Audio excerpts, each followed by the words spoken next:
बिस्मिल्लाहिर्रहमानिर्रहीम। अस्सलाम वालेकुम मेरे प्यारे व्यूवर, कैसे हैं?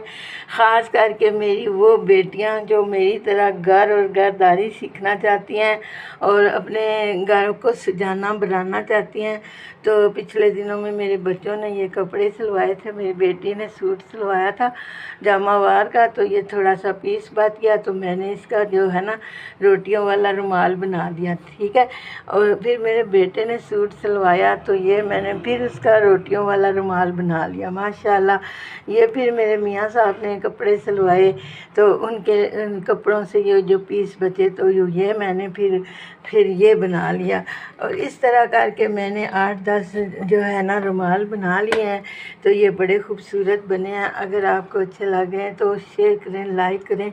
मेरी बेटियां मुझसे सीखेंगी तो मेरे लिए शेयर लाइक से कम नहीं होगा। जो मेरी बेटियां घरदारी को बढ़ाना चाहती हैं, सिखाना चाहती हैं, सीखना चाहती हैं, ये उनके लिए ख़ास जो है ना मैंने ये रेसिपी बनाई है।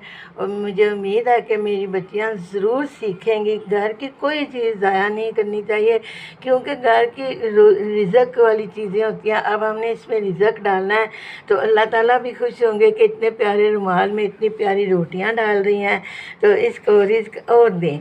तो इसलिए मैं कहती हूँ कि घर में कोई भी चीज़ फालतू समझ के उसको गिराना नहीं चाहिए।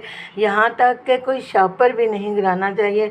मैं शापर की भी रेसिपी जल्द अज जल्द डाल के आपको दिखाऊंगी कि शापरों को हमने कहाँ कहाँ इस्तेमाल करना है। अच्छी लग जाए तो शेयर करें, लाइक करें, सब्सक्राइब करें, अपनी दुआओं में याद रखें। और अल्लाह ताला आपको भी इसी तरह जहन वाला बंदा बनाए जो अपने घर को संभाले। जज़ाकल्लाह।